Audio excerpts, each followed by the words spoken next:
Hello viewers, आज आम यही वीडियो शिखा आपण सहजरे आपण मोबाइल द्वारा किपरि बैंक शेयरिंग स्टेटस देखिपारे।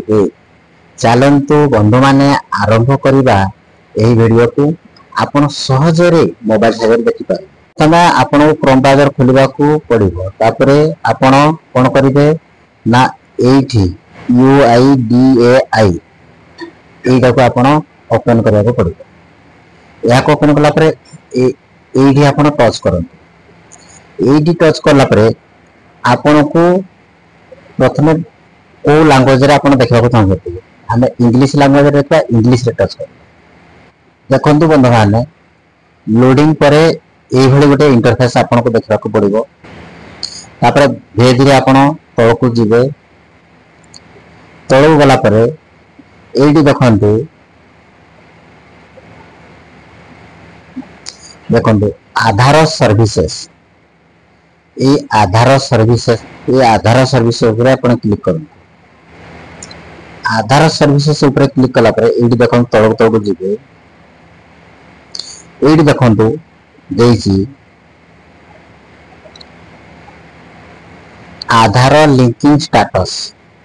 ये जो आधार लिंकिंग स्टेटस ये जगह रे आपण क्लिक करबा को पड़िबो। एठी देखंतु बैंक सीडिंग। ये बैंक सीडिंग ऊपर आपण क्लिक करंतु। बैंक सीडिंग ऊपर क्लिक कला परे देखंतु एडे login with Aadhaar and OTP. आपण तळ तळ जिवे। एडी बैंक सीडिंग स्टेटस ऊपर क्लिक करिवे। एडी क्लिक कला परे आपण को एडी आपण को 12 डिजिट आधार नंबर आपण को देबा को पड़िबो।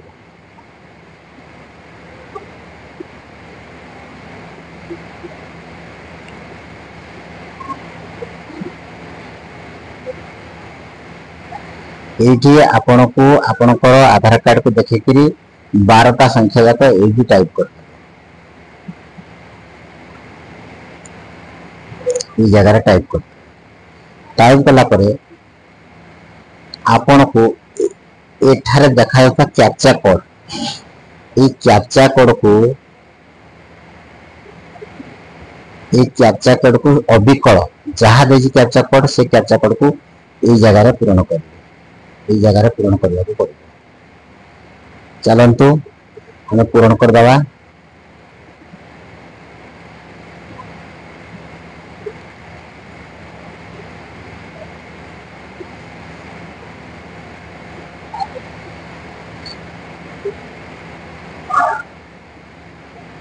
और देले एबे एठी देखंतु गोटे देई लॉगिन विथ ओटीपी। ये लॉगिन विथ ओटीपी आपरे ये लॉगिन विथ ओटीपी रे आपण क्लिक करंतु। या कला परे आपण को मोबाइल नंबर को गोटे ओटीपी नंबर आसीबो। ए देखंतु आधार ओटीपी पळे आसला।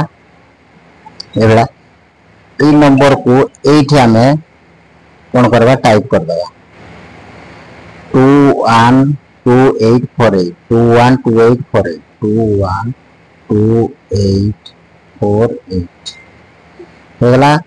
ओटीपी को आमे वर्तमान एंटर कर देले। एबे लॉगिन कर दवा। लॉगिन कला परे देखंतु ए भला गोटे इंटरफेस हबो। एठी आपण देखि परबे बैंक शेयरिंग स्टेटस। एहा ऊपर आमे क्लिक करबा। एठी देखंतु मु देखाइ दिछि बैंक शेयरिंग स्टेटस। ई जगह रे हमको क्लिक करबा को पड़िबो।